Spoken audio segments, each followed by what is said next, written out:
Hello and welcome to the pencil case tutorial. This is our pencil case. This is what we're going to be making. It's made out of cotton fabric, although it doesn't have to be. And as you can see, there's a tie, and we unroll it. There are pencils inside. There are pockets for a dozen pencils. This is what we'll be making today, so let's get started. What we need from this fabric is a strip that is 9 inches wide that goes from one selvage, so one edge of the fabric, all the way over to the other. This edge has already been torn, which means it's already following the straight of the grain. So I'll measure out 9 inches and then we'll tear across so that we get the straight grain all the way across. The way that you tear your fabric is you make a small slit through the selvage, because the selvage doesn't tear very well. That's why it's there. It's to protect the edge of the fabric. So we make a small slit here at 9 inches.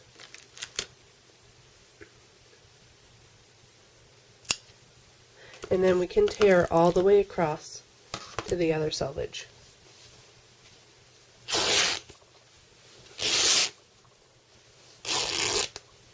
And sometimes you have to cut through this other selvage. There we go. So here's our 9-inch wide piece of fabric. We have our lions on here. It's 9 inches wide. As you can see, the edge is a bit wavy here. Where the fabric was torn, the fibers get a little stretched. So I'm going to take this over to the iron and iron out the waves and any creases that may have come into the fabric from storage. The fabric has been ironed. As you can see, the most egregious of the ripples have been worked out with the iron.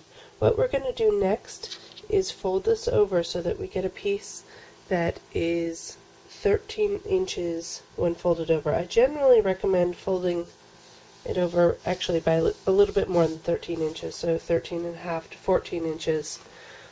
And you can measure. This is only 11 inches, so we need to fold it over a little more. The reason that we fold it over a little extra is because we're going to cut off this selvage edge, which we don't want in our final project. I have the fabric all lined up so that this edge follows this line on the cutting mat, the top edge follows another line on the cutting mat. What this does is it allows me to line up the ruler with the lines on the cutting mat and cut at exactly 13 inches, which is what I'm going to do.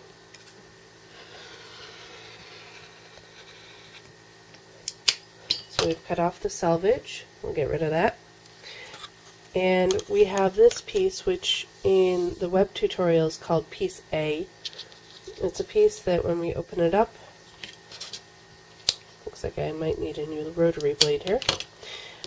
When I open this piece up, it will be 26 inches long and 9 inches wide. I'm not going to fully open it up right now though, because I'm going to take it over to the iron and put a decent crease in here. You can just finger press it like that. I prefer to use an iron. It gives a better crease.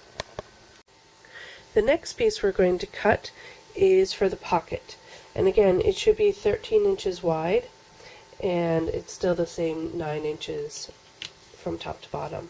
I've lined this up again using the lines on the cutting mat to make it easier to measure and to cut accurately. So we'll cut this.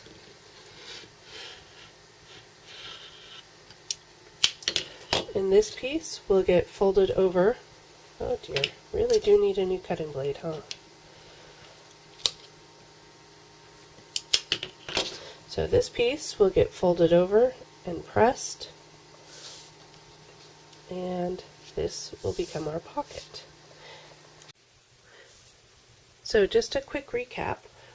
From our 9 inches selvage to selvage, we have cut piece A, which is 26 inches by 9 inches. We've cut piece B, which is 13 inches by 9 inches. This is folded in half. And we have a small piece, a small remnant over here. If you don't choose to use ribbon to make ties for your project, what you can do is take this small extra piece that's left over from cutting the other pieces and fold this over, run a line of stitching along here, stitch one end closed and turn it right side out, and do this with the other half as well. And you can use those as ties to close your pencil case. So we have our piece A here, which is going to be the outside of the pencil roll. We have our piece B here, which is going to be our pocket for our pencils.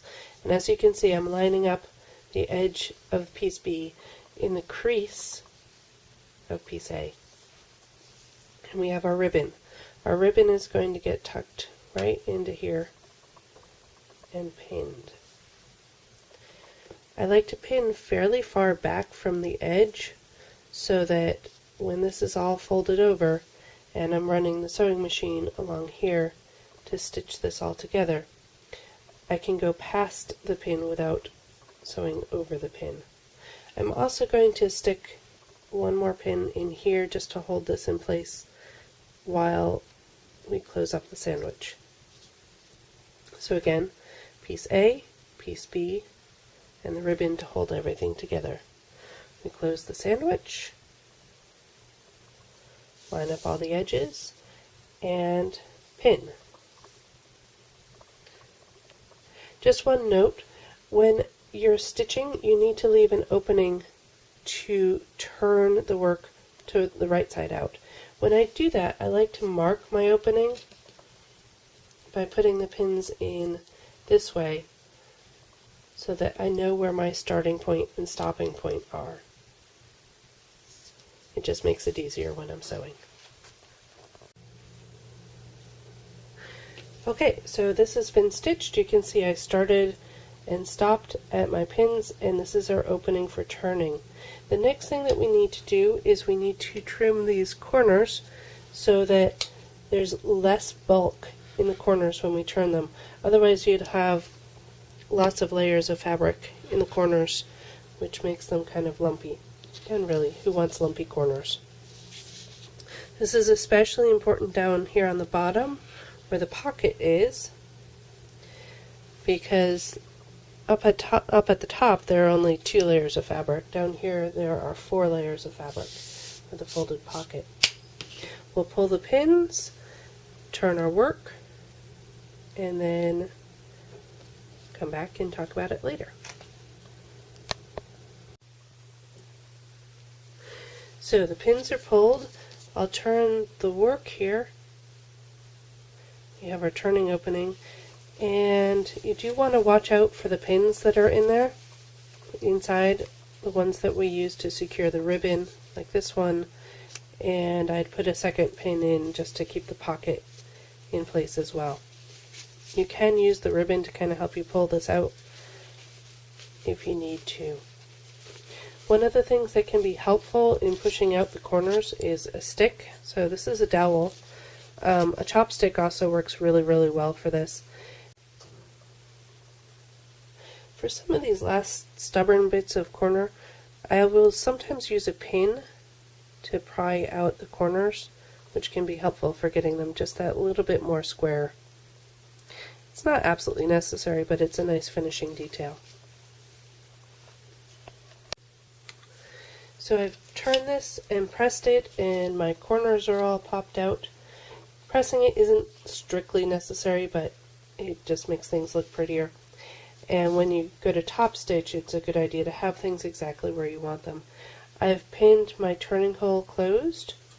So the next thing that we need to do is we need to mark our openings. Now, I generally try and center the ruler and line it up along with the top edge of the pocket, and then move it down just a little. What this does is it allows me to mark at the top of the ruler and at the bottom of the ruler too. And I'm just going to mark at the inch intervals, and I'm using a chalk pencil so that it will wash out.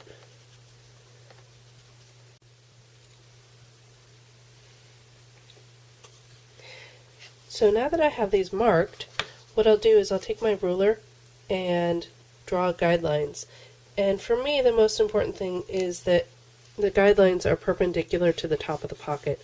Your pockets are going to come out about 1 inch apart, which is a nice size for pencils. And I'm just going to draw these sewing guidelines all the way across the pocket. If you wanted to, you can extend the guidelines all the way up through the top of the fabric. Depending on the fabric and the thread that you're using, it can add a nice decorative touch. In this case, the fabric itself is quite decorative already, so I'm not going to add my guidelines going all the way up. So you've taken out all of your pins, and the next step is just to cut the threads, and you can, if you've backstitched like I have, which I recommend at least at the top of the pocket, you can just cut the threads off, or you can pull them through and tie them, which is what I'll be doing. The other thing that you'll need to do is, if you're using ribbon, you need to finish off the ends of the ribbon so that it doesn't fray. This one is a polyester ribbon, so I'll just melt the ends. If you're not using a polyester ribbon, or if you don't want to melt it, you can fold it over twice and just run a line of stitching across to secure the ends. So I've tied and clipped all of my threads. This is the front side, this is the back side. You can see what the stitching lines look like on the back. This is one of those areas where if you wanted to extend it up, it would add a pretty detail, but it's not absolutely necessary. I've melted the ends of my ribbon and trimmed them off to a nice angle, so the last thing to do is put the pencils in your pencil case, and there you have it. There's a pencil. When you're ready to use it, you just roll it up and tie your ribbon.